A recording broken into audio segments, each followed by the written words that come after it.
ਜੋ ਸਿਮਰਜੀਤ ਸਿੰਘ ਮਾਨ ਦਾ ਧੜਾ ਸੀ ਉਹ ਵਾਂਝਾ ਰਹਿ ਚੁੱਕਾ ਸੀ ਤੇ ਹੁਣ ਦੁਬਾਰਾ ਸਿਮਰਜੀਤ ਸਿੰਘ ਮਾਨ ਉਸ ਸਿਆਸਤ ਦੇ ਵਿੱਚ ਆਉਂਦੇ ਨੇ। ਪਰੰਤੂ ਭਗਤ ਸਿੰਘ ਵਾਲਾ ਬਿਆਨ ਕਿਤੇ ਨਾ ਕਿਤੇ ਸ਼੍ਰੋਮਣੀ ਅਕਾਲੀ ਦਲ ਅੰਮ੍ਰਿਤਸਰ ਦੇ ਲਈ ਨੁਕਸਾਨ ਵਾਲਾ ਸ਼ਬਦ ਤਾਂ ਨਹੀਂ ਬਣੇਗਾ। ਜਿੱਥੇ ਤੱਕ ਸਰ ਭਗਤ ਸਿੰਘ ਹੋਣਾ ਦੀ ਵਿਚਾਰਧਾਰਾ ਹੈ, ਮੇਰੇ ਕੋਲੇ ਹੁਣ ਉਹਨਾਂ ਦਾ ਐਸੇ ਹੈ ਨਹੀਂਗਾ, ਪਰ ਉਹਨਾਂ ਦੇ ਉੱਤੇ ਸਪਸ਼ਟ ਉਹਨਾਂ ਨੇ ਲਿਖਿਆ ਹੈ ਕਿ ਵਾਈ ਆਈ ਐਮ ਐਨ ਏਥੀਇਸਟ, ਮੈਂ ਨਾਸਤਿਕ ਕਿਉਂ ਹਾਂ। ਦੌਰ ਸੀ ਜਦੋਂ 1966 ਦੇ ਵਿੱਚ ਇਹ ਤਸਵੀਰ ਲੱਗੀ ਆ। ਉਸ ਤੋਂ ਬਾਅਦ ਸਿਮਰਜੀਤ ਸਿੰਘ ਮਾਨ ਸ਼੍ਰੋਮਣੀ ਗੁਰਦੁਆਰਾ ਪ੍ਰਬੰਧਕ ਕਮੇਟੀ ਦੇ ਮੈਂਬਰ ਵੀ ਰਹਿੰਦੇ ਨੇ। ਉਦੋਂ ਇਹ ਮਸਲਾ ਕਿਉਂ ਨਹੀਂ ਚੁੱਕਿਆ ਜਾਂਦਾ? ਮੈਂ ਪਹਿਲਾਂ ਇਹਦੇ ਬਾਰੇ ਇੰਨੀ ਡੂੰਘੀ ਸੋਚ ਨਹੀਂ ਰੱਖੀ। ਜਦ ਮੈਂ ਉਹ ਪੜ੍ਹਿਆ ਵਾਈ ਆਈ ਐਮ ਐਨ ਏਥੀਇਸਟ, ਮੈਨੂੰ ਸਪਸ਼ਟ ਲੱਗਿਆ ਕਿ ਸਰ ਭਗਤ ਸਿੰਘ ਦੀ ਸੋਚ ਇਹਦੇ ਨਾਲ ਕੋਈ ਮੇਲ ਹੀ ਨਹੀਂ ਰੱਖਦੀ। ਜੋਗਿੰਦਰ ਸਿੰਘ ਉਗਰਾਹਾਂ ਦਾ ਵੀ ਇੱਕ ਬਿਆਨ ਆਇਆ, ਉਹਨਾਂ ਵੱਲੋਂ ਵੀ ਕਿਹਾ ਗਿਆ ਕਿ ਭਗਤ ਸਿੰਘ ਸ਼ਹੀਦ ਸੀ, ਸ਼ਹੀਦ ਹੈ ਤੇ ਸ਼ਹੀਦ ਰਹੇਗਾ। ਆਖਰ ਮਾਲਵੇ ਦੇ ਵਿੱਚ ਇੱਕ ਜਿਹੜਾ ਵੱਡਾ ਪੈਟਰਨ ਮੰਨਿਆ ਜਾਂਦਾ ਹੈ ਕਿ ਮਾਲਵੇ ਦੇ ਵਿੱਚ ਜੇ ਮਾਲਵੇ ਦੇ ਵਿੱਚ ਪੈਰਲਲ ਸਰਕਾਰ ਚੱਲਦੀ ਹੈ ਤਾਂ ਜੋਗਿੰਦਰ ਸਿੰਘ ਉਗਰਾਹਾਂ ਦੀ ਜਥੇਬੰਦੀ ਚਲਾਉਂਦੀ ਹੈ। ਆਖਰ ਉਹਨਾਂ ਵੱਲੋਂ ਵੀ ਇਹ ਸਟੇਟਮੈਂਟ ਕਿਤੇ ਨਾ ਕਿਤੇ ਤੁਹਾਡਾ ਵਿਰੋਧ ਦੇ ਵੱਲ ਹੈ, ਇਸ਼ਾਰਾ ਹੈ। ਅਸੀਂ ਤਾਂ ਉਹਨਾਂ ਲਈ ਜਿਹੜਾ ਭਗਤ ਸਿੰਘ ਨੇ ਲਿਖਿਤ ਰੂਪ 'ਚ ਆਪਣੇ ਬਿਆਨ ਕੀਤੇ ਹੈ ਉਹ ਲਾਗੂ ਕਰਨ ਵਾਸਤੇ ਕਹਿ ਰਹੇ ਹਾਂ ਕਿ ਹਰੀ ਮੰਦਰ 'ਚੋਂ ਨਾਸਤਿਕ ਉਹਨਾਂ ਦਾ ਕੋਈ ਉੱਥੇ ਰੋਲ ਹੈ ਨਹੀਂ। ਅੱਜ ਵੀ ਤੁਸੀਂ ਚਾਈਨਾ ਨੂੰ ਦੇਖ ਲਓ, ਵੀਗਰ ਜਿਹੜੇ ਹੈਗੇ ਆ ਉੱਥੇ, ਉਹਨਾਂ ਨੂੰ ਹਾਨ ਚਾਈਨੀਜ਼ ਦੀ ਬੋਲੀ, ਉਹਨਾਂ ਦਾ ਸੱਭਿਆਚਾਰ, ਉਹ ਸਾਰਾ ਉਹਨਾਂ ਦਾ ਪੁਰਾਣਾ ਸੱਭਿਆਚਾਰ ਖਤਮ ਕਰਕੇ ਉਹਨੂੰ ਰੀਟ੍ਰੇਨ ਕਰ ਰਹੇ ਆ। ਸਾਨੂੰ ਲੱਗਦਾ ਹੈ ਕਿ ਇਹੀ ਜਿਹੀ ਸੋਚ ਹੀ ਸਿੱਖਾਂ ਦੇ ਉੱਤੇ ਵਰਤੀ ਜਾ ਰਹੀ ਹੈਗੀ ਹੈ। ਸਤਿ ਸ਼੍ਰੀ ਅਕਾਲ, ਪੰਜਾਬ ਟੁਡੇ ਦੇ ਨਾਲ ਜੁੜੇ ਹੋ ਤੁਸੀਂ ਤੇ ਮੈਂ ਹਾਂ ਚਰਨਜੀਤ ਸਿੰਘ ਚੰਨੀ। ਪੰਜਾਬ ਦੀ ਸਿਆਸਤ ਦੇ ਵਿੱਚ ਜਿਮਨੀ ਚੋਣ ਤੋਂ ਬਾਅਦ ਇੱਕ ਨਵਾਂ ਧਮਾਕਾ ਹੁੰਦਾ ਹੈ ਜਦੋਂ ਸ਼੍ਰੋਮਣੀ ਅਕਾਲੀ ਦਲ ਦੇ ਉਮੀਦਵਾਰ ਸਿਮਰਜੀਤ ਸਿੰਘ ਮਾਨ ਸੰਗਰੂਰ ਦੀ ਜਿਮਨੀ ਚੋਣ ਜਿੱਤੇ ਨੇ, ਜਿਸ ਨੂੰ ਅਕਸਰ ਹੀ ਆਮ ਆਦਮੀ ਪਾਰਟੀ ਦਾ ਕਿਲਾ ਕਿਹਾ ਜਾਂਦਾ। ਉਹ ਕਿਲਾ ਫਤਿਹ ਕਰਨ ਤੋਂ ਬਾਅਦ ਇੱਕ ਭਗਤ ਸਿੰਘ ਨੂੰ ਲੈ ਕੇ ਸਟੇਟਮੈਂਟ ਦੇ ਦਿੱਤੀ ਜਾਂਦੀ ਹੈ, ਬਿਆਨ ਦੇ ਦਿੱਤਾ ਜਾਂਦਾ, ਜਿਸ ਤੋਂ ਬਾਅਦ ਪੰਜਾਬ ਦੀ ਸਿਆਸਤ ਦੇ ਵਿੱਚ ਤਰਥੱਲੀ ਮਚ ਜਾਂਦੀ ਹੈ। ਆਖਰਕਾਰ ਉਸ ਬਿਆਨ ਨੂੰ ਲੈ ਕੇ ਕਿਤੇ ਨਾ ਕਿਤੇ ਛੁਪੇ ਰੁਸਤਮ ਜ਼ਰੂਰ ਹੋਏ ਸੀ। ਉਸ ਤੋਂ ਬਾਅਦ ਇਮਾਨ ਸਿੰਘ ਮਾਨ ਜੋ ਸਿਮਰਜੀਤ ਸਿੰਘ ਮਾਨ ਦੇ ਬੇਟੇ ਨੇ, ਉਹਨਾਂ ਦੇ ਵੱਲੋਂ ਬੀਤੇ ਦਿਨ ਭਗਤ ਸਿੰਘ ਦੀ ਜੋ ਤਸਵੀਰ ਲਗਾਈ ਗਈ ਹੈ ਸਿੱਖ ਅਜਾਇਬ ਘਰ ਦੇ ਵਿੱਚ, ਉਸ ਦੇ ਤਹਿਤ ਸ਼੍ਰੋਮਣੀ ਕਮੇਟੀ ਨੂੰ ਇੱਕ ਪੱਤਰ ਦਿੱਤਾ ਗਿਆ ਜਿਸ ਦੇ ਵਿੱਚ ਉਹਨਾਂ ਵੱਲੋਂ ਕਿਹਾ ਗਿਆ ਕਿ ਭਗਤ ਸਿੰਘ ਨਾਸਤਿਕ ਹੈ, ਅੱਤਵਾਦੀ ਹੈ ਤੇ ਉਸ ਦੀ ਜੋ ਤਸਵੀਰ ਹੈ ਉਹ ਉਹਨਾਂ ਸਿੱਖਾਂ ਦੇ ਨਾਲ ਨਹੀਂ ਲੱਗਣੀ ਚਾਹੀਦੀ ਜਿਨ੍ਹਾਂ ਨੇ ਕਿਤੇ ਨਾ ਕਿਤੇ ਇਸ ਕੌਮ ਦਾ ਸਿਰ ਉੱਚਾ ਕੀਤਾ ਹੈ। ਉਸ ਬਾਬਤ ਗੱਲਬਾਤ ਕਰਨ ਦੇ ਲਈ ਸਾਡੇ ਨਾਲ ਇਮਾਨ ਸਿੰਘ ਮਾਨ ਮੌਜੂਦ ਨੇ। ਸਭ ਤੋਂ ਪਹਿਲਾਂ ਮਾਨ ਸਾਹਿਬ, ਤੁਹਾਡਾ ਬਹੁਤ-ਬਹੁਤ ਸਵਾਗਤ ਹੈ ਪੰਜਾਬ। ਖਾਲਸਾ ਵਾਹਿਗੁਰੂ ਜੀ ਫਤਿਹ। ਮਾਨ ਸਾਹਿਬ, ਕਿਉਂ ਲੱਗਦਾ ਹੈ ਤੁਹਾਨੂੰ, ਤੁਸੀਂ ਇੱਕ ਉਹ ਕਿਲਾ ਫਤਿਹ ਕੀਤਾ ਹੈ? ਅਕਸਰ ਕਿਹਾ ਜਾਂਦਾ ਹੈ ਕਿ ਜੋ SGPC ਦੀ ਚੋਣ ਹੁੰਦੀ ਹੈ ਜਾਂ ਸਿੱਖ ਕਮਿਊਨਿਟੀ ਦੀ ਕੋਈ ਵੀ ਚੋਣ ਹੁੰਦੀ ਹੈ, ਉਸ ਦੇ ਵਿੱਚ ਕਿਤੇ ਨਾ ਕਿਤੇ ਮਾਨ ਜੋ ਸਿਮਰਜੀਤ ਸਿੰਘ ਮਾਨ ਦਾ ਧੜਾ ਸੀ ਉਹ ਵਾਂਝਾ ਰਹਿ ਚੁੱਕਾ ਸੀ ਤੇ ਹੁਣ ਦੁਬਾਰਾ ਸਿਮਰਜੀਤ ਸਿੰਘ ਮਾਨ ਉਸ ਸਿਆਸਤ ਦੇ ਵਿੱਚ ਆਉਂਦੇ ਨੇ। ਪਰੰਤੂ ਭਗਤ ਸਿੰਘ ਵਾਲਾ ਬਿਆਨ ਕਿਤੇ ਨਾ ਕਿਤੇ ਸ਼੍ਰੋਮਣੀ ਅਕਾਲੀ ਦਲ ਅੰਮ੍ਰਿਤਸਰ ਦੇ ਲਈ ਨੁਕਸਾਨ ਵਾਲਾ ਸ਼ਬਦ ਤਾਂ ਨਹੀਂ ਬਣੇਗਾ? ਇਹ ਸਵਾਲ ਕਰਨਾਲ ਦੀ ਪ੍ਰੈਸ ਨੇ ਸਰ ਸਿਮਰਨਜੀਤ ਸਿੰਘ ਮਾਨ ਨੂੰ ਪੁੱਛਿਆ ਸੀ, ਜਿਸ ਦਾ ਉਹਨਾਂ ਨੇ ਪ੍ਰਸ਼ਨ ਦੇ ਰੂਪ 'ਚ ਇੱਕ ਜਵਾਬ ਦਿੱਤਾ ਸੀ ਕਿ ਤੁਸੀਂ ਦੱਸੋ। ਉੱਥੋਂ ਇਹ ਵਾਧਾ ਆ ਰਿਹਾ ਹੈਗਾ। ਜਿੱਥੇ ਤੱਕ ਸਰ ਭਗਤ ਸਿੰਘ ਹੋਣਾ ਦੀ ਵਿਚਾਰਧਾਰਾ ਹੈ, ਮੇਰੇ ਕੋਲੇ ਹੁਣ ਉਹਨਾਂ ਦਾ ਐਸੇ ਹੈ ਨਹੀਂਗਾ, ਪਰ ਉਹਨਾਂ ਦੇ ਉੱਤੇ ਸਪਸ਼ਟ ਉਹਨਾਂ ਨੇ ਲਿਖਿਆ ਕਿ ਵਾਈ ਆਈ ਐਮ ਐਨ ਏਥੀਇਸਟ, ਮੈਂ ਨਾਸਤਿਕ ਕਿਉਂ ਹਾਂ, ਜਿਹਦੇ ਵਿੱਚ ਉਹ ਸਿੱਖ ਧਰਮ ਨੂੰ ਸਪਸ਼ਟ ਕਹਿੰਦੇ ਆ ਕਿ ਮਿਥਿਹਾਸ ਹੈ, ਮਿਥੋਲੋਜੀ ਹੈ, ਔਰ ਰੱਬ ਦੇ ਉੱਤੇ ਪ੍ਰਸ਼ਨ ਕਰਦੇ ਹੋਏ ਕਹਿੰਦੇ ਕਿ ਕਮਿਊਨਿਸਟ ਵਿਜ਼ਨ ਜਿੰਨੀ ਦੇਰ ਲਾਗੂ ਨਹੀਂ ਹੁੰਦੀ ਉਨੀ ਦੇਰ ਰੱਬ ਕਿਵੇਂ ਤੁਸੀਂ ਮੰਨ ਸਕਦੇ ਹੋ, ਕਿਉਂਕਿ ਨਹੀਂ ਤਾਂ ਐਕਸਪਲੋਇਟੇਸ਼ਨ ਬਹੁਤ ਹੈ, ਦੁੱਖ ਦਰਦ ਬਹੁਤ ਹੈ। ਉਹਨਾਂ ਨੇ ਹਿੰਦੂ ਧਰਮ ਨੂੰ ਭੰਡ ਕੀਤਾ ਹੈ, ਉਹਨਾਂ ਨੇ ਈਸਾਈ ਧਰਮ ਨੂੰ ਭੰਡ ਕੀਤਾ ਹੈ, ਉਹਨਾਂ ਨੇ ਕ੍ਰਿਸ਼ਨ ਧਰਮ ਨੂੰ ਭੰਡ ਕੀਤਾ ਹੈਗਾ ਤੇ ਅਖੀਰਲੇ ਪੇਜ 'ਤੇ ਲਿਖਿਆ ਹੈਗਾ ਕਿ ਲੋਕ ਮੈਨੂੰ ਕਹਿੰਦੇ ਆ ਕਿ ਜਦ ਤੁਸੀਂ ਸਮੇਂ ਦੇ ਨੇੜੇ ਆਓਗੇ ਤੁਸੀਂ ਰੱਬ ਨੂੰ ਮੰਨੋਗੇ, ਤੇ ਮੈਂ ਸਪਸ਼ਟ ਲਫ਼ਜ਼ਾਂ 'ਚ ਕਹਿੰਦਾ ਹੈ ਕਿ ਇਹ ਮੇਰੀ ਬਹੁਤ ਵੱਡੀ ਨੀਚਤਾ ਹੋਊਗੀ ਜੇ ਮੈਂ ਰੱਬ ਨੂੰ ਮੰਨਣ ਲੱਗ ਪਿਆ, ਔਰ ਉਹਨਾਂ ਨੇ ਸਪਸ਼ਟ ਆਪਣੇ ਆਪ ਨੂੰ ਨਾਸਤਿਕ ਦੱਸਿਆ। ਦੂਜੇ ਪਾਸੇ ਹੈਗੇ ਹੈ ਹਰੀ ਮੰਦਰ ਸਾਹਿਬ। ਹਰਿਮੰਦਰ ਸਾਹਿਬ ਦੇ ਵਿੱਚ ਬਾਣੀ ਸ਼ੇਖ ਫਰੀਦ ਦੀ ਸਭ ਤੋਂ ਪੁਰਾਤਨ ਹੈ, ਜਿਨ੍ਹਾਂ ਨੇ ਰੱਬ ਨਾਲ ਜੁੜਨ ਦਾ ਯਤਨ ਕੀਤਾ। ਸਾਡੇ ਭਗਤ ਰਵਿਦਾਸ ਮਹਾਰਾਜ ਨੇ, ਭਗਤ ਕਬੀਰ ਸਾਹਿਬ ਨੇ, ਉੱਥੇ ਗੁਰੂ ਨਾਨਕ ਸਾਹਿਬ ਨੇ ਆਪਣਾ ਜੀਵਨ ਰੱਬ ਦਾ ਨਾਂ ਅਤੇ ਸਿਮਰਨ ਕਰਨ 'ਤੇ ਲਾਤਾ। ਉਹਨਾਂ ਨੇ ਜਿਹੜੀਆਂ ਕੁਰਬਾਨੀਆਂ ਕੀਤੀਆਂ, ਜਿਹੜੇ ਉਹਨਾਂ ਦੇ ਉਦਾਸੀਆਂ ਕੀਤੀਆਂ, ਜਿਹੜੇ ਪੰਚਮ ਪਿਤਾ ਗੁਰੂ ਅਰਜਨ ਸਾਹਿਬ ਮਹਾਰਾਜ ਨੇ ਤੱਤੇ ਤਵੇ 'ਤੇ ਬੈਠੇ, ਉਹ ਸੰਗਤ ਨੂੰ ਰੱਬ ਨਾਲ ਜੋੜਨ ਵਾਸਤੇ ਲਾਇਆ ਸੀਗਾ। 9ਵੇਂ ਪਿਤਾ ਨੇ ਸੀਸ ਗਵਾਇਆ, 10ਵੇਂ ਪਿਤਾ ਨੇ ਸਰਬੰਸ ਦਾਨ ਕਰਤਾ ਹੈਗਾ। ਇਹ ਕੁਰਬਾਨੀ ਕਿਸ ਵਾਸਤੇ ਕੀਤੀ? ਇਹ ਸ਼ਹਾਦਤਾਂ ਸਾਡੇ ਗੁਰੂ ਸਾਹਿਬਾਨ ਨੇ ਕਿਸ ਵਾਸਤੇ ਕੀਤੀਆਂ? ਰੱਬ ਦੇ ਨਾਂ ਦੇ ਵਾਸਤੇ। ਠੀਕ ਹੈ ਨਾ ਜੀ। ਹੁਣ ਜਦ ਮੈਂ ਹਰਿਮੰਦਰ ਜਾਂਦਾ ਹੈ, ਮੇਰੇ ਵਰਗਾ ਰੱਬ ਨੂੰ ਮੰਨਦਾ ਹੋਇਆ ਬੰਦਾ, ਮੈਂ ਹਰਿਮੰਦਰ ਮੱਥਾ ਟੇਕਣਾ ਜਾਣਦਾ ਹੈ, ਉਹ ਮੈਨੂੰ ਯਾਦ ਆਉਂਦੀਆਂ ਉਹ ਸ਼ਹਾਦਤਾਂ, ਮੈਨੂੰ ਯਾਦ ਆਉਂਦੀ ਹੈ ਉਹ ਸੋਚ ਕਿ ਐਡੀ ਵੱਡੀ ਕੁਰਬਾਨੀ ਸਾਡੇ ਗੁਰੂਆਂ ਨੇ ਦਿੱਤੀ ਹੈ, ਭਗਤਾਂ ਨੇ ਦਿੱਤੀ ਹੈ। ਅਤੇ ਮੈਂ ਉੱਥੇ ਜਦ ਮੱਥਾ ਟੇਕਦਾ ਹੈਗਾ, ਮੈਂ ਰੱਬ ਦੇ ਨਾਂ ਨੂੰ ਉੱਥੇ ਮੱਥਾ ਟੇਕਦਾ ਹੈਗਾ। ਜਦ ਮੈਂ ਬੋਲਦਾ ਵਾਹਿਗੁਰੂ ਜੀ ਕਾ ਖਾਲਸਾ ਵਾਹਿਗੁਰੂ ਜੀ ਕੀ ਫਤਿਹ, ਮੈਂ ਉਸ ਰੱਬ ਦੀ ਫਤਿਹ ਕਹਿ ਰਿਹਾ ਹੈਗਾ। ਸੋ ਹਰੇਕ ਚੀਜ਼ ਉੱਥੇ ਰੱਬ ਨਾਲ ਜੁੜੀ ਹੈ। ਅੱਜ ਤੁਸੀਂ ਦਫ਼ਤਰ 'ਚ ਚੱਲ ਜਾਓ, ਸ਼ਹੀਦ ਭਗਤ ਸਿੰਘ ਦੀ ਫੋਟੋ ਲੱਗੀ ਹੈ, ਸਾਰੇ ਕਿਤੇ ਲੱਗੀ ਹੈ। ਮੇਰਾ ਇੱਕ ਸਵਾਲ ਹੈ ਕਿ ਜਿਹੜਾ ਗੁਰੂ ਕਾ ਘਰ ਜਿਹਦਾ ਨਾਂ ਹੀ ਹਰੀ ਮੰਦਰ ਹੈ, ਹਰੀ ਦਾ ਘਰ, ਉੱਥੇ ਸਾਨੂੰ ਇੱਕ ਨਾਸਤਿਕ ਸੋਚ ਕਿਉਂ ਉੱਥੇ ਸਾਨੂੰ ਵਸਾਉਣੀ ਚਾਹੀਦੀ ਹੈਗੀ ਹੈ? ਇਹ ਕੰਟਰਾਡਿਕਸ਼ਨ ਹੈਗਾ। ਜਿਸ ਬੰਦੇ ਨੇ ਖੁਦ ਕਿਹਾ ਕਿ ਮੈਂ ਧਰਮ 'ਚ ਬਿਲਕੁਲ ਨਹੀਂ ਭਰੋਸਾ ਰੱਖਦਾ, ਉਹਨੂੰ ਉਸ ਧਾਰਮਿਕ ਸਥਾਨ 'ਤੇ ਖੜ੍ਹਾ ਕਰ ਦੇਣਾ ਜਿਹਦੇ ਨਾਲ ਸਹਿਮਤ ਨਹੀਂ ਹੈਗਾ, ਮੈਂ ਸਮਝਦਾ ਇਹ ਉਹਨਾਂ ਦੇ ਸੋਚ ਦਾ ਵੀ ਅਪਮਾਨ ਹੈਗਾ, ਔਰ ਜੋ ਸਾਡਾ ਗੁਰੂ ਘਰ ਹੈ ਉਹਦੀ ਸੋਚ ਦਾ ਵੀ ਅਪਮਾਨ ਹੈਗਾ। ਇਹਦਾ ਮੇਲ ਨਹੀਂ ਹੈਗਾ। ਮੈਂ ਹੱਥ ਜੋੜ ਕੇ ਬੇਨਤੀ ਕਰਦਾ ਹਾਂ ਕਿ ਉੱਥੇ ਨਾ ਆਪਾਂ ਰੱਖੀਏ। ਪਰ ਮਾਨ ਸਾਹਿਬ, ਸਵਾਲ ਇਹ ਖੜਾ ਹੋ ਜਾਂਦਾ, ਇੱਕ ਦੌਰ ਸੀ ਜਦੋਂ 1966 ਦੇ ਵਿੱਚ ਇਹ ਤਸਵੀਰ ਲੱਗੀ ਹੈ। ਉਸ ਤੋਂ ਬਾਅਦ ਸਿਮਰਜੀਤ ਸਿੰਘ ਮਾਨ ਸ਼੍ਰੋਮਣੀ ਗੁਰਦੁਆਰਾ ਪ੍ਰਬੰਧਕ ਕਮੇਟੀ ਦੇ ਮੈਂਬਰ ਵੀ ਰਹਿੰਦੇ ਨੇ, ਉਦੋਂ ਇਹ ਮਸਲਾ ਕਿਉਂ ਨਹੀਂ ਚੁੱਕਿਆ ਜਾਂਦਾ? ਹੁਣ ਤੁਸੀਂ ਜਦੋਂ ਮੁੜ ਸੱਤਾ ਦੇ ਵਿੱਚ ਇੱਕ ਉਡਾਰੀ ਭਰ ਕੇ ਇੱਕ ਲੰਮੇ ਤੋਂ ਬਾਅਦ ਇਸ ਸਿਆਸਤ ਦੇ ਵਿੱਚ ਦੁਬਾਰਾ ਆਉਂਦੇ ਹੋ, ਉਦੋਂ ਇਹ ਬਿਆਨ ਕਿਉਂ ਦਿੱਤਾ ਜਾਂਦਾ? ਦੇਖੋ, ਮੈਂ ਮਾफ़ੀ ਚਾਹੁੰਦਾ, ਮੈਂ ਪਹਿਲਾਂ ਇਹਦੇ ਬਾਰੇ ਇੰਨੀ ਡੂੰਘੀ ਸੋਚ ਨਹੀਂ ਰੱਖੀ। ਜਦ ਮੈਂ ਉਹ ਪੜ੍ਹਿਆ ਵਾਈ ਆਈ ਐਮ ਐਨ ਏਥੀਇਸਟ, ਮੈਨੂੰ ਸਪਸ਼ਟ ਲੱਗਿਆ ਕਿ ਸਰ ਭਗਤ ਸਿੰਘ ਦੀ ਸੋਚ ਇਹਦੇ ਨਾਲ ਕੋਈ ਮੇਲ ਹੀ ਨਹੀਂ ਰੱਖਦੀ। ਮੇਰੇ ਖਿਆਲ ਨਾਲ ਉਹ ਆਪ ਨਹੀਂ ਚਾਹਵਾਨ ਹੋਣਗੇ ਕਿ ਉਹ ਇੱਕ ਗੁਰੂ ਦੇ ਰੱਬ ਦੇ ਘਰ ਦੇ ਵਿੱਚ ਉਹ ਇੱਕ ਆਈਕਨ ਬਣ ਕੇ ਰਹਿਣ, ਕਿਉਂਕਿ ਉਹ ਸੋਚ ਨਾਲ ਨਹੀਂ ਉਹ ਮੇਲ ਰੱਖਦੇ ਹੈਗੇ। ਸੋ ਮੇਰਾ ਖਿਆਲ ਉਹਨਾਂ ਦੀ ਸੋਚ ਨਾਲ ਵੀ ਧੱਕਾ ਹੈ, ਸਾਡੇ ਗੁਰੂਆਂ ਦੀ ਸੋਚ ਨਾਲ ਵੀ ਇਹ ਧੱਕਾ ਹੈਗਾ। ਔਰ ਬਹੁਤ ਸਾਰੀਆਂ ਥਾਵਾਂ 'ਚ ਭਗਤ ਸਿੰਘ ਜੀ ਦੀ ਤਸਵੀਰ ਲੱਗੀ ਹੋਈ ਹੈ, ਉੱਥੇ ਸਤਿਕਾਰਯੋਗ ਹੈ।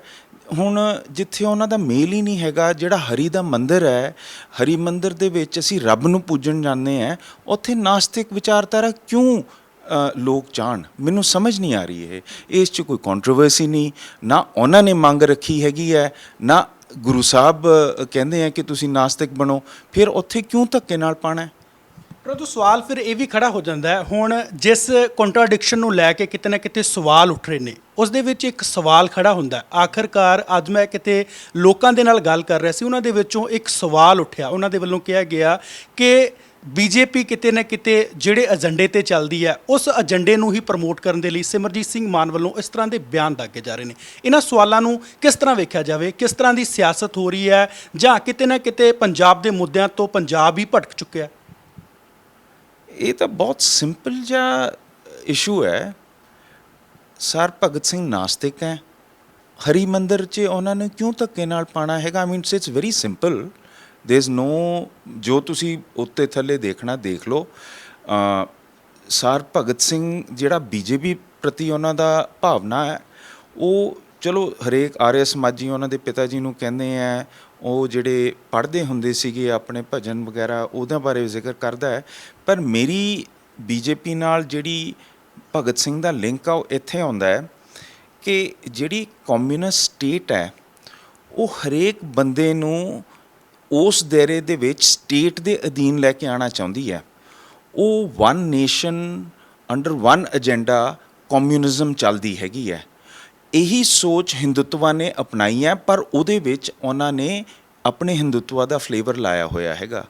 ਭਗਤ ਸਿੰਘ ਜੀ ਚਾਹੁੰਦੇ ਸੀ ਕਿ ਇਸ ਦੇਸ਼ 'ਚ ਬਰਾਬਰਤਾ ਇਸ ਪੱਧਰ ਦੀ ਹੋਏ ਕਿ ਸਾਡੀ ਮਾਂ ਬੋਲੀ ਪੰਜਾਬੀ ਉਹਨੂੰ ਖਤਮ ਕਰਕੇ ਸਾਰੇ ਹਿੰਦੀ ਬੋਲਣ, ਸਾਰੇ ਇੱਕੋ ਜਿਹੇ ਹੋਣ, ਸਾਰੇ ਇੱਕੋ ਹੀ ਸੋਚਦੇ ਹੋਣ। ਔਰ ਇਹੀ ਚੀਜ਼ ਬੀਜੇਪੀ ਚਾਹੁੰਦੀ ਹੈਗੀ ਹੈ। ਉਹ ਕਮਿਊਨਿਸਟ ਦੇ ਵਿਊ ਪੁਆਇੰਟ ਨਾਲ ਦੇਖਦੇ ਸੀਗੇ, ਇਹ ਨੈਸ਼ਨਲ ਸੋਸ਼ਲਿਜ਼ਮ ਦੇ ਵਿਊ ਪੁਆਇੰਟ ਨਾਲ ਦੇਖਦੇ ਸੀਗੇ। ਇਹਨਾਂ ਦਾ ਮੇਲ ਹਿੰਦੂ ਹਿੰਦੁਤਵਾ 'ਤੇ ਆ ਕੇ ਮਿਲ ਜਾਂਦਾ ਸੀਗਾ। ਪਰ ਉਹ ਹੋਰ ਕਹਾਣੀਆਂ ਹੈ, ਉਹ ਹੋਰ ਮੇਲ ਹੈ। ਇਹ ਜਿਹੜੀ ਗੱਲ ਹੈਗੀ ਹੈ, ਇਹ ਨਰੋਲ ਇੱਕ ਧਰਮ ਦੀ ਹੈਗੀ ਹੈ। ਜੇ ਤੁਸੀਂ ਨਾਸਤਿਕ ਹੋ, ਤੁਹਾਨੂੰ ਹਰੀ ਦੇ ਮੰਦਿਰ 'ਚ ਕੀ ਲੈਣਾ ਹੈ? ਔਰ ਉਹ ਕਹਿ ਚੁੱਕੇ ਹੈ, ਨਾਸਤਿਕ ਹੈ, ਧੱਕੇ ਨਾਲ ਤੁਹਾਨੂੰ ਉੱਥੇ ਬਿਠਾ ਦੇਣਾ। ਤੁਹਾਡੀ ਸੋਚ ਦਾ ਮਾਣਾ, ਉਹ ਤਾਂ ਚਲੇ ਗਏ, ਠੀਕ ਹੈ ਨਾ ਜੀ, ਉਹ ਚਲੇ ਗਏ, ਉਹਨਾਂ ਦੀ ਸੋਚ ਰਹਿੰਦੀ ਹੈ। ਹੁਣ ਉਹਨਾਂ ਦੀ ਸੋਚ ਨੂੰ ਧੱਕੇ ਨਾਲ ਤੁਸੀਂ ਹਰੀ ਦੇ ਮੰਦਿਰ 'ਚ ਵਸਾ ਦਿਓ, ਮੇਰਾ ਖਿਆਲ ਉਹਨਾਂ ਦੀ ਸੋਚ ਦਾ ਵੀ ਅਪਮਾਨ ਹੈਗਾ। ਜਿਹੜਾ ਮੈਂ ਆਪਣੇ ਕੁਰਬਾਨੀ ਗੁਰੂਆਂ ਦੀ ਮੰਨਦਾ ਹੈ, ਮੈਂ ਭਗਤਾਂ ਨੂੰ ਮੰਨਦਾ ਹੈ, ਮੈਂ ਰੱਬ ਨੂੰ ਮੰਨਦਾ ਹੈ, ਮੈਂ ਆਪਣੇ ਗੁਰੂ ਸਾਹਿਬਾਨਾਂ ਦੇ ਬਲੀਦਾਨ ਨੂੰ ਮੰਨਦਾ ਹੈਗਾ, ਸਰਬੰਸਦਾਨੀ ਨੂੰ ਮੈਂ ਪੂਜਦਾ ਹੈ। ਮੈਂ ਉੱਥੇ ਜਾਂਦਾ ਹੈਗਾ, ਮੈਂ ਆਪਣੇ ਰੱਬ ਨੂੰ ਪਿਆਰ ਕਰਦੇ ਜਾਂਦਾ ਹੈ, ਵਾਹਿਗੁਰੂ ਵਾਹਿਗੁਰੂ ਦਾ ਜਾਪ ਕਰਦਾ ਹੈ। ਅਤੇ ਉੱਥੇ ਸਾਹਮਣੇ ਜਾ ਕੇ ਮੈਨੂੰ ਇੱਕ ਨਾਸਤਿਕ ਦੀ ਤੁਸੀਂ ਤਸਵੀਰ ਦਿਖਾ ਦਿਓ, ਮੇਰਾ ਮਨ ਕਹਿੰਦਾ ਯਾਰ ਮੈਂ ਕਿਹੜੇ ਰਾਹ ਤੁਰਿਆ? ਇਹ ਕਹਿੰਦਾ ਰੱਬ ਹੀ ਨਹੀਂ ਹੈਗਾ, ਕੁਛ ਹੈ ਹੀ ਨਹੀਂ। ਅਤੇ ਮੈਂ ਆਪਣੇ ਮਨ ਦੀ ਸ਼ਰਧਾ ਨਾਲ ਉੱਥੇ ਮੱਥਾ ਟੇਕਣ ਗਿਆ ਕਿ ਮੈਂ ਰੱਬ ਦੇ ਨੇੜੇ ਲੱਗਾ, ਅਤੇ ਉੱਥੇ ਮੈਨੂੰ ਸਾਹਮਣੇ ਇੱਕ ਨਾਸਤਿਕ ਦੀ ਤਸਵੀਰ ਤੁਸੀਂ ਦਿਖਾਤੀ। ਕੀ ਲੌਜਿਕ ਕੀ ਹੈ? ਪੰਜਾਬ ਦਾ ਜੋ ਬਹੁਤਾ ਦਬਕਾ, ਜੇ ਮੈਂ ਮੈਜੋਰਟੀ ਦੀ ਗੱਲ ਕਰਾਂ, ਖਾਸ ਕਰਕੇ ਜੇ ਮੈਂ ਸੰਗਰੂਰ ਦੀ ਗੱਲ ਕਰਾਂ ਜਿੱਥੋਂ ਤੁਸੀਂ ਜਿਮਨੀ ਚੋਣ ਫਤਿਹ ਕੀਤੀ ਆ, ਉਸ ਦਬਕੇ ਦਾ ਇਹ ਕਹਿਣਾ ਹੈ, ਖਾਸ ਕਰਕੇ ਜੋਗਿੰਦਰ ਸਿੰਘ ਉਗਰਾਹਾਂ ਦਾ ਵੀ ਇੱਕ ਬਿਆਨ ਆਇਆ, ਉਹਨਾਂ ਵੱਲੋਂ ਵੀ ਕਿਹਾ ਗਿਆ ਕਿ ਭਗਤ ਸਿੰਘ ਸ਼ਹੀਦ ਸੀ, ਸ਼ਹੀਦ ਹੈ ਤੇ ਸ਼ਹੀਦ ਰਹੇਗਾ। ਆਖਰ ਮਾਲਵੇ ਦੇ ਵਿੱਚ ਇੱਕ ਜਿਹੜਾ ਵੱਡਾ ਪੈਟਰਨ ਮੰਨਿਆ ਜਾਂਦਾ ਹੈ ਕਿ ਮਾਲਵੇ ਦੇ ਵਿੱਚ ਜੇ ਮਾਲਵੇ ਦੇ ਵਿੱਚ ਪੈਰਲਲ ਸਰਕਾਰ ਚੱਲਦੀ ਹੈ ਤਾਂ ਜੋਗਿੰਦਰ ਸਿੰਘ ਉਗਰਾਹਾਂ ਦੀ ਜਥੇਬੰਦੀ ਚਲਾਉਂਦੀ ਹੈ। ਆਖਰ ਉਹਨਾਂ ਵੱਲੋਂ ਵੀ ਇਹ ਸਟੇਟਮੈਂਟ ਕਿਤੇ ਨਾ ਕਿਤੇ ਤੁਹਾਡਾ ਵਿਰੋਧ ਦੇ ਵੱਲ ਹੈ, ਇਸ਼ਾਰਾ ਹੈ। ਅਤੇ ਤੁਸੀਂ ਇਸ ਨੂੰ ਕਿਵੇਂ ਵੇਖਦੇ ਹੋ ਕਿ ਸਿਆਸਤ ਤੁਹਾਨੂੰ ਰਾਸ ਆਏਗੀ, ਖਾਸ ਕਰਕੇ ਭਗਤ ਸਿੰਘ ਦੀ ਜੋ ਸਟੇਟਮੈਂਟ ਤੁਹਾਡੇ ਵੱਲੋਂ ਦੇ ਦਿੱਤੀ ਗਈ ਆ, ਆਖਰ ਸ਼ਬਦ ਨਿਕਲ ਚੁੱਕੇ ਆ? ਬਿਲਕੁਲ ਦੇਖੋ, ਜਿਹੜੀ ਕਮਿਊਨਿਸਟ ਆਈਡੀਓਲੋਜੀ ਹੈ ਉਹ ਰਿਲੀਜਨ ਨੂੰ ਓਪੀਏਟ ਆਫ ਦ ਮੈਸੇਜ ਕਹਿੰਦੀ ਹੈ। ਹੁਣ ਜੇ ਮੈਂ ਉਹਨਾਂ ਦੇ ਇੱਕ ਆਈਕਨ ਨੂੰ ਲੈ ਕੇ ਧਰਮ ਦੇ ਨੀਚੇ ਦਿਖਾ ਦਾਂ, ਉਹਨਾਂ ਦਾ ਮਨ 'ਚ ਕਿੰਨੀ ਸੱਟ ਲੱਗੂਗੀ ਕਿ ਉਹ ਤਾਂ ਰੱਬ ਨੂੰ ਹੀ ਨਹੀਂ ਮੰਨਦੇ, ਰੱਬ ਨੂੰ ਕਬੂਲ ਹੀ ਨਹੀਂ ਕਰਦੇ ਹੈਗੇ, ਅਤੇ ਧੱਕੇ ਨਾਲ ਉਹਨਾਂ ਨੂੰ ਰੱਬ ਦੇ ਘਰ 'ਚ ਇੱਕ ਸਿੱਖ ਦੇ ਤੌਰ 'ਤੇ ਉਹਨਾਂ ਨੂੰ ਉੱਥੇ ਵਸਾਇਆ ਹੋਇਆ। ਹਾਊ ਕੈਨ ਦੇ ਸਟੈਂਡ ਇਟ? ਅਸੀਂ ਤਾਂ ਉਹਨਾਂ ਲਈ ਜਿਹੜਾ ਭਗਤ ਸਿੰਘ ਨੇ ਲਿਖਿਤ ਰੂਪ 'ਚ ਆਪਣੇ ਬਿਆਨ ਕੀਤੇ ਹੈ ਉਹ ਲਾਗੂ ਕਰਨ ਵਾਸਤੇ ਕਹਿ ਰਹੇ ਹਾਂ ਕਿ ਹਰੀ ਮੰਦਿਰ 'ਚੋਂ ਨਾਸਤਿਕ ਉਹਨਾਂ ਦਾ ਕੋਈ ਉੱਥੇ ਰੋਲ ਹੈ ਨਹੀਂ। ਸੋ ਉਹ ਤਾਂ ਇਸ ਗੱਲ ਦੇ ਪੱਖ 'ਚ ਹੋਣਗੇ ਕਿਉਂਕਿ ਕਮਿਊਨਿਸਟ ਤਾਂ ਧਰਮ ਨੂੰ ਮੰਨਦੇ ਨਹੀਂ। ਜਿਹੜੀਆਂ ਕਿਤਾਬਾਂ ਕਮਿਊਨਿਸਟ ਨੇ ਲਿਖੀਆਂ ਉਹਦੇ ਵਿੱਚ ਸਾਡੇ ਗੁਰੂਆਂ ਨੂੰ ਇੰਨਾ ਮਾੜਾ ਕਿਹਾ ਹੋਇਆ ਹੈਗਾ, ਉੱਥੇ ਬਾਲੂ ਕੀ ਬਾਲ ਉਹ ਕੇਸ ਕਟਾਉਣ ਨੂੰ ਕਿਹਾ ਹੋਇਆ, ਜਿਹੋ ਜਿਹੀਆਂ ਚੀਜ਼ਾਂ ਸਰ ਭਗਤ ਸਿੰਘ ਹੋਣਾ ਨੂੰ ਕਬੂਲ ਸੀਗੀਆਂ, ਇਹੋ ਜਿਹੀਆਂ ਚੀਜ਼ਾਂ ਇਹ ਕਰਦੇ ਰਹੇ ਹੈ। ਸੋ ਉਸ ਗੁਰੂ ਘਰ 'ਚ ਇਹਨਾਂ ਨੂੰ ਵਸਾ ਕੇ ਜਿਨ੍ਹਾਂ ਨੇ ਸਿਰਫ ਤੇ ਸਿਰਫ ਸੰਗਤ ਨੂੰ ਰੱਬ ਨਾਲ ਜੋੜਿਆ ਹੈ, I think it's a contradiction. ਪਰੰਤੂ ਸਵਾਲ ਇਹ ਨਹੀਂ ਖੜਾ ਹੁੰਦਾ, ਤੁਹਾਨੂੰ ਕਿਤੇ ਨਾ ਕਿਤੇ ਇਹ ਮਹਿਸੂਸ ਨਹੀਂ ਹੁੰਦਾ ਕਿ ਇਸ ਬਿਆਨ ਦੇ ਨਾਲ ਪੰਜਾਬ ਦੀ ਜਿਹੜੀ ਸ਼ਾਂਤੀ ਹੈ ਉਹ ਕਿਤੇ ਨਾ ਕਿਤੇ ਭੰਗ ਹੋ ਸਕਦੀ? ਬਿਲਕੁਲ ਨਹੀਂ, ਇਹ ਤਾਂ ਕਰੈਕਸ਼ਨ ਹੈ। ਇਹ ਤਾਂ ਕਰੈਕਸ਼ਨ ਹੈ ਕਿ ਜੋ ਨਾਸਤਿਕ ਹੈ ਉਹਨੂੰ ਆਪਾਂ ਰੱਬ ਦੇ ਹਵਾਲੇ ਕਰੀਏ, ਉਹਦੀ ਸੋਚ ਨੂੰ ਅਸੀਂ ਖਰਾਬ ਕਰੀਏ, ਇਹ ਮੇਰਾ ਖਿਆਲ ਗਲਤ ਗੱਲ ਹੈ। ਇਹ ਤਾਂ ਮਤਲਬ ਮੈਂ ਕੋਈ ਇਹੋ ਜਿਹੀ ਗੱਲ ਹੀ ਨਹੀਂ ਕਹਿ ਰਿਹਾ ਜਿਹੜਾ ਭਗਤ ਸਿੰਘ ਜੀ ਨਹੀਂ ਕਹਿ ਰਹੇ। ਤੁਸੀਂ ਉਹ ਪੜ੍ਹੋ ਤਾਂ ਸਹੀ ਐਸੇ ਉਹਨਾਂ ਦਾ, ਵਾਈ ਆਈ ਐਮ ਏਥੀਇਸਟ। ਪਰੰਤੂ ਸਵਾਲ ਫਿਰ ਇਹ ਵੀ ਖੜਾ ਹੋ ਜਾਂਦਾ ਹੈ ਨਾ, ਹੁਣ ਵਿਰੋਧੀ ਧਿਰਾਂ ਖਾਸ ਕਰਕੇ ਆਮ ਆਦਮੀ ਪਾਰਟੀ ਦੇ ਕਈ ਵੱਡੇ ਸਿਆਸੀ ਦਿਗਜਾਂ ਵੱਲੋਂ ਇਹ ਗੱਲ ਕਹੀ ਗਈ ਕਿ ਜੇਕਰ ਤਸਵੀਰ ਭਗਤ ਸਿੰਘ ਦੀ ਹਟਾਈ ਗਈ ਤਾਂ ਅਸੀਂ ਭੁੱਖ ਹੜਤਾਲ 'ਤੇ ਵੀ ਬੈਠਾਂਗੇ। ਅਤੇ ਦੂਜਾ ਸਵਾਲ ਮੈਂ ਇਹ ਵੀ ਕਰ ਦੇਣਾ ਚਾਹੁੰਦਾ ਹੈ ਕਿ ਜਦੋਂ ਮੁੱਖ ਮੰਤਰੀ ਭਗਵੰਤ ਮਾਨ ਬਣਦੇ ਨੇ, ਖਟਕੜ ਕਲਾਂ ਜਾ ਕੇ ਉਹ ਸਹੁੰ ਚੁੱਕਦੇ ਨੇ, ਉਹਨਾਂ ਦੇ ਵੱਲੋਂ ਕਿਤੇ ਨਾ ਕਿਤੇ ਭਗਤ ਸਿੰਘ ਨੂੰ ਪ੍ਰਮੋਟ ਕੀਤਾ ਜਾਂਦਾ ਹੈ ਅਤੇ ਤੁਸੀਂ ਕਿਤੇ ਨਾ ਕਿਤੇ ਉਸ ਤੋਂ ਬਿਲਕੁਲ ਪਾਸੇ ਹੋ। ਨੋਟ ਐਟ ਆਲ ਜੀ। ਉਹ ਵਾਏ ਮੈਂ ਨਾਸਤਿਕ ਕਿਉਂ ਹਾਂ, ਪੜ੍ਹ ਕੇ ਤਾਂ ਦੇਖਣ ਨਾ। ਭਗਤ ਸਿੰਘ ਜੀ ਦੀ ਐਕਸਟ੍ਰੀਮ ਐਂਟੀ ਸਿੱਖ ਵਿਊ ਉਹਨਾਂ ਨੂੰ ਪੜ੍ਹ ਕੇ ਤਾਂ ਦੇਖਣ, ਠੀਕ ਹੈ ਨਾ ਜੀ। ਹੁਣ ਜਿਸ ਚੀਜ਼ 'ਚ ਉਹ ਵਿਸ਼ਵਾਸ ਨਹੀਂ ਕਰਦੇ, ਆਪ ਕਹਿੰਦੇ ਆ ਕਿ ਮੈਂ ਸਿੱਖ ਇਤਿਹਾਸ ਨੂੰ ਨਹੀਂ ਮੰਨਦਾ, ਰੱਬ ਨੂੰ ਨਹੀਂ ਮੰਨਦਾ ਹੈਗਾ, ਮੈਂ ਇਸ ਗੱਲ ਨੂੰ ਇਹਦੇ ਨਾਲ ਬਿਲਕੁਲ ਸਹਿਮਤ ਨਹੀਂ ਹੈਗਾ। ਹੁਣ ਜੇ ਕੋਈ ਬੰਦਾ ਉਹਨਾਂ ਦੇ ਪੱਖ ਦੀ ਗੱਲ ਕਰਦਾ ਹੈਗਾ, ਇਸ 'ਚ ਕੀ ਹੁਣ ਗਲਤ ਕੀ ਹੈਗਾ? ਤੁਸੀਂ ਉਹਨਾਂ ਦਾ ਪੜ੍ਹ ਕੇ ਤਾਂ ਦੇਖੋ, ਆਈ ਐਮ ਐਨ ਏਥੀਇਸਟ। ਉਹ ਸਪਸ਼ਟ ਕਹਿੰਦੇ ਆ ਕਿ ਮੈਂ ਨਹੀਂ ਮੰਨਦਾ ਰੱਬ ਕੋਈ ਚੀਜ਼ ਹੀ ਨਹੀਂ ਹੈਗੀ। ਤੁਹਾਡੇ ਖਿਆਲ ਦੇ ਨਾਲ ਕੀ ਲੱਗਦਾ ਕਿ ਭਗਤ ਸਿੰਘ ਵੱਲੋਂ ਇਸ ਦੇਸ਼ ਦੇ ਲਈ ਸ਼ਹੀਦੀ ਦਿੱਤੀ ਗਈ, ਕੁਰਬਾਨੀ ਦਿੱਤੀ ਗਈ, ਜਾਂ ਤੁਹਾਡਾ ਕੁਝ ਮੰਨਣਾ ਹੋਰ ਹੈ? ਦੇਖੋ, ਉਹਨਾਂ ਨੇ ਆਪਣੀ ਕਮਿਊਨਿਸਟ ਆਈਡੀਓਲੋਜੀ ਦੇ ਤੁਰਦੇ ਹੋਏ ਉਹਨਾਂ ਨੇ ਕਾਰਨਾਮੇ ਕੀਤੇ, ਜਿਨ੍ਹਾਂ ਵਿੱਚੋਂ ਪਹਿਲਾਂ ਜਿਹੜਾ ਲਾਠੀਚਾਰਜ ਹੋਇਆ ਲਾਲਾ ਲਾਜਪਤ ਰਾਏ ਦੇ ਉੱਤੇ, ਜਿਹਦੇ ਵਿੱਚ ਸਾਈਮਨ ਕਮਿਸ਼ਨ ਜਿਹੜੀ ਗਰੀਬਾਂ ਦੇ ਪੱਖ ਦੀ ਰਿਪੋਰਟ ਸੀਗੀ, ਉਹਦੇ ਬਰਖਲਾਫ ਲਾਲਾ ਜੀ ਤੁਰੇ ਸੀਗੇ ਔਰ ਉੱਥੇ ਲਾਠੀਚਾਰਜ ਹੋਇਆ।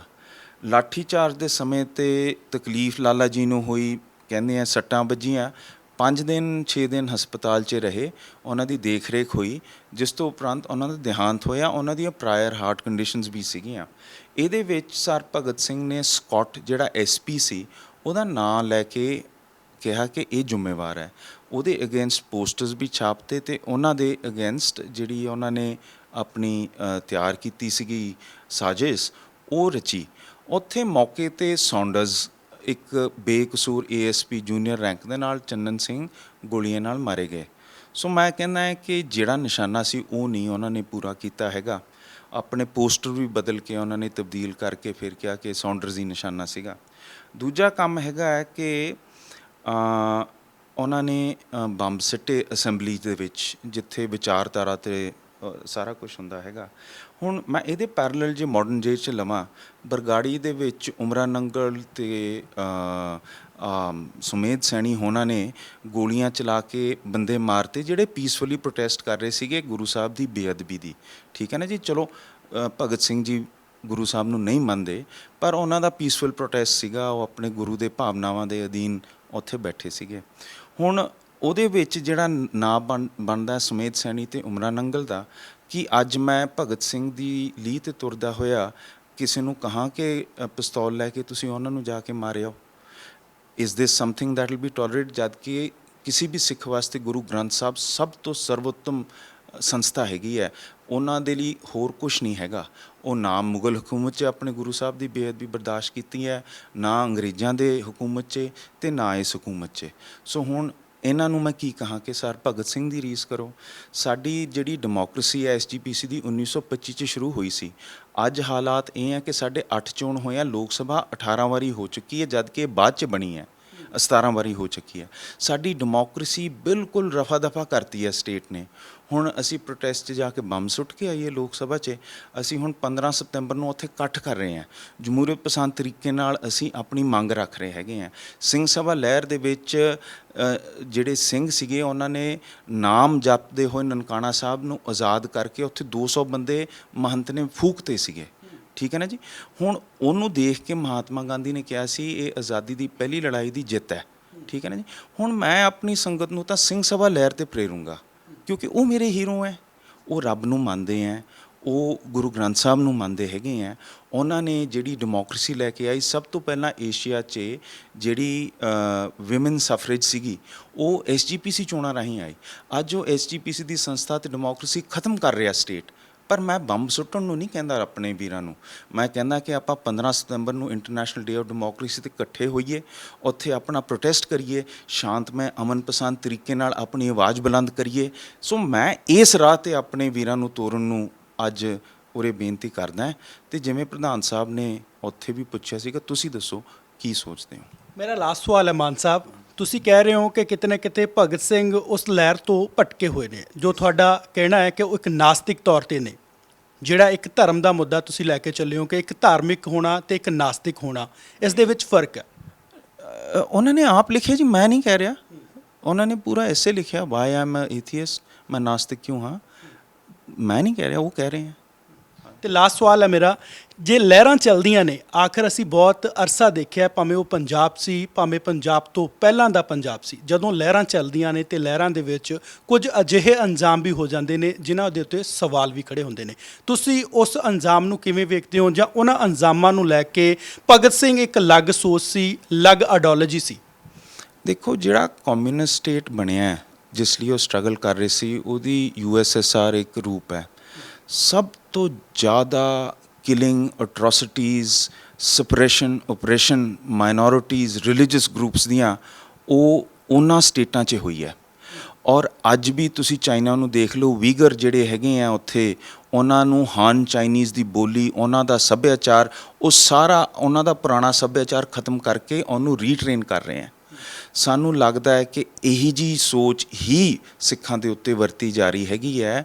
ਔਰ ਇਹੀ ਸੋਚ, ਜਿਵੇਂ ਉਤਸਨੋਵ USSR ਤੋਂ ਆ ਕੇ 1984 'ਚ ਇੰਦਰਾ ਗਾਂਧੀ ਨੂੰ ਕਹਿ ਕੇ ਗਿਆ ਸੀਗਾ, ਸਾਡਾ ਇਤਿਹਾਸ, ਸਾਡੀ ਸੋਚ, ਸਾਡਾ ਰੱਬ ਨਾਲ ਪਿਆਰ, ਉਹਦੇ ਉੱਤੇ ਕੋਈ ਹੋਰ ਸੋਚ ਲਾ ਦੇਣਾ, ਉਹਨੂੰ ਕਿਸੇ ਹੋਰ ਰੂਪ 'ਚ ਤਬਦੀਲ ਕਰ ਦੇਣਾ, ਸਾਨੂੰ ਮਜਬੂਰ ਕਰਨਾ ਕਿ ਅਸੀਂ ਕਿਸੇ ਹੋਰ ਆਈਕਨਸ ਨੂੰ ਮੰਨੀਏ, ਇਹ ਸਾਡੇ ਨਾਲ ਹੋ ਰਿਹਾ ਹੈ। ਜਿਵੇਂ ਵੀਗਰਸ ਨੂੰ ਰੀਟ੍ਰੇਨ ਕਰਕੇ ਇੱਕ ਹੋਰ ਰੂਪ 'ਚ ਦਿਖਾਇਆ ਜਾ ਰਿਹਾ ਹੈ, ਉਹ ਸਾਨੂੰ ਹੋ ਰਿਹਾ। ਅਤੇ ਇਹ ਇਸ ਹੱਦ ਤੱਕ ਹੋ ਗਿਆ ਕਿ ਰੱਬ ਦੇ ਘਰ 'ਚ ਸਾਨੂੰ ਨਾਸਤਿਕ ਪੂਜਣੇ ਪੈ ਰਹੇ ਹੈ। ਇਹ ਸਾਡੇ ਉੱਤੇ ਦਬਾਅ ਪਿਆ ਹੈ, ਇਹ ਸਾਡੀ ਮਜਬੂਰੀ ਬਣ ਗਈ ਹੈਗੀ ਹੈ। ਔਰ ਮੈਂ ਇਹਦੇ ਬਰਖਲਾਫ ਆਪਣੀ ਕੌਮ ਨੂੰ ਜਗਾਉਣਾ ਚਾਹੁੰਦਾ। ਲਾਸਟ ਸਵਾਲ ਕਰਨਾ ਚਾਹੁੰਦਾ ਮਾਨ ਸਾਹਿਬ, ਜੇਕਰ SGPC ਭਗਤ ਸਿੰਘ ਦੀ ਤਸਵੀਰ ਨਹੀਂ ਹਟਾਉਂਦੀ ਤਾਂ ਤੁਹਾਡਾ ਅਗਲਾ ਕਦਮ ਕਿਹੜਾ ਹੋਵੇਗਾ? ਨਾ ਅਸੀਂ ਬੰਬ ਸੁੱਟਾਂਗੇ, ਨਾ ਗੋਲੀਆਂ ਚਲਾਵਾਂਗੇ। ਅਸੀਂ ਜਮਹੂਰੀਅਤ ਪਸੰਦ ਤਰੀਕੇ ਨਾਲ ਉੱਥੇ ਆਪਣੇ ਹੱਕ ਦੀ ਮੰਗ ਕਰਾਂਗੇ, ਚੋਣਾਂ ਦੀ ਮੰਗ ਕਰਾਂਗੇ, democratic means and peaceful means ਨਾਲ ਹੱਲ ਕਰਾਂਗੇ। ਠੀਕ ਹੈ ਮਾਨ ਸਾਹਿਬ, ਤੁਹਾਡਾ ਸਾਡੇ ਨਾਲ ਜੁੜਨ ਦੇ ਲਈ ਬਹੁਤ ਬਹੁਤ ਧੰਨਵਾਦ। ਸੋ ਸਾਡੇ ਨਾਲ ਇਸ ਸਮੇਂ ਇਮਾਨ ਸਿੰਘ ਮਾਨਸਨ, ਸਿਮਰਜੀਤ ਸਿੰਘ ਮਾਨ ਦੇ ਬੇਟੇ ਨੇ। ਉਹਨਾਂ ਦੇ ਵੱਲੋਂ ਬਹੁਤ ਹੀ ਸਾਫ਼ ਲਹਿਜੇ ਦੇ ਵਿੱਚ ਕਿਹਾ ਗਿਆ ਕਿ ਮੈਨੂੰ ਨਾਸਤਿਕ ਪਸੰਦ ਨਹੀਂ। ਉਹਨਾਂ ਦੇ ਵੱਲੋਂ ਕਿਹਾ ਗਿਆ ਕਿ ਭਗਤ ਸਿੰਘ ਵੱਲੋਂ ਇੱਕ ਕਿਤਾਬ ਵੀ ਲਿਖੀ ਗਈ ਸੀ, ਖਾਸ ਕਰਕੇ ਉਸ ਨੂੰ ਵੀ ਜ਼ਰੂਰ ਪੜ੍ਹ ਲੈਣਾ ਚਾਹੀਦਾ। ਮੇਰੇ ਤੇ ਸਵਾਲ ਚੁੱਕਣ ਤੋਂ ਪਹਿਲਾਂ ਉਸ ਕਿਤਾਬ ਨੂੰ ਪੜ੍ਹਿਆ ਜਾਵੇ, ਉਸ ਤੋਂ ਬਾਅਦ ਆਪਣੇ ਵਿਚਾਰ ਦਿੱਤੇ ਜਾਣ। ਮੈਂ ਨਾਸਤਿਕ ਪਸੰਦ ਨਹੀਂ, ਕਦੀ ਨਹੀਂ ਕਿਹਾ। ਮੈਂ ਕਿਹਾ ਕਿ ਜਿਹੜੇ ਘਰ 'ਚ ਰੱਬ ਹੈ ਉੱਥੇ ਨਾਸਤਿਕਤਾ ਪ੍ਰਚਾਰ ਕਰਨਾ ਗਲਤ ਹੈ। ਨਾਸਤਿਕ ਹੋਵੋਗੇ ਤੁਸੀਂ, ਮੈਂ ਤੁਹਾਡੇ ਨਾਲ ਪਿਆਰ ਨਾਲ ਮਿਲੂੰਗਾ, ਉਹ ਤੁਹਾਡੇ ਵਿਚਾਰਧਾਰਾ ਹੈ, ਤੁਹਾਡੀ ਸੋਚ ਹੈ, ਪਰ ਉਹ ਸੋਚ ਮੇਰੇ ਗੁਰੂ ਦੇ ਘਰ 'ਚ ਆ ਕੇ ਵੜਨਾ ਉਹ ਜ਼ਬਰ ਹੈ। ਠੀਕ ਹੈ, ਮਾਨ ਸਾਹਿਬ ਵੱਲੋਂ ਸਿੱਧੇ ਤੌਰ ਤੇ ਕਿਹਾ ਗਿਆ ਕਿ ਉਸ ਸੋਚ ਨੂੰ ਉਸ ਘਰ ਦੇ ਵਿੱਚ ਨਹੀਂ ਬਾੜਿਆ ਜਾਣਾ ਚਾਹੀਦਾ ਜਿਸ ਨੂੰ ਉਹਨਾਂ ਦੇ ਵੱਲੋਂ ਹਰੀ ਦਾ ਮੰਦਿਰ ਕਿਹਾ ਗਿਆ, ਕਿਉਂਕਿ ਸ਼੍ਰੀ ਅਕਾਲ ਤਖਤ ਸਾਹਿਬ ਹਮੇਸ਼ਾ ਸਿੱਖਾਂ ਦੀ ਸਿਰਮੌਰ ਸੰਸਥਾ ਰਹੀ ਹੈ। ਹੁਣ ਇਸ ਦੇ ਨਾਲ ਹੀ ਇੱਕ ਸਵਾਲ ਅਸੀਂ ਤੁਹਾਡੇ ਕੋਲੋਂ ਵੀ ਪੁੱਛ ਲੈਣਾ ਚਾਹੁੰਦੇ ਹਾਂ ਕਿ ਸਿਮਰਜੀਤ ਸਿੰਘ ਮਾਨ ਦੇ ਬੇਟੇ ਇਮਾਨ ਸਿੰਘ ਮਾਨ ਵੱਲੋਂ ਜਿਸ ਤਰ੍ਹਾਂ ਆਪਣੇ ਵਿਚਾਰ ਰੱਖੇ ਗਏ ਨੇ, ਉਹਨਾਂ ਦੇ ਬਾਬਤ ਤੁਹਾਡੀ ਕੀ ਰਾਏ ਹੈ? ਤੁਸੀਂ ਆਪਣੀ ਰਾਏ ਸਾਨੂੰ ਕਮੈਂਟ ਬਾਕਸ ਦੇ ਵਿੱਚ ਦੇ ਸਕਦੇ ਹੋ। ਤੇ ਸਾਡੇ ਨਾਲ ਜੁੜੇ ਰਹੋ ਤੇ ਵੇਖਦੇ ਰਹੋ ਪੰਜਾਬ ਟੁਡੇ।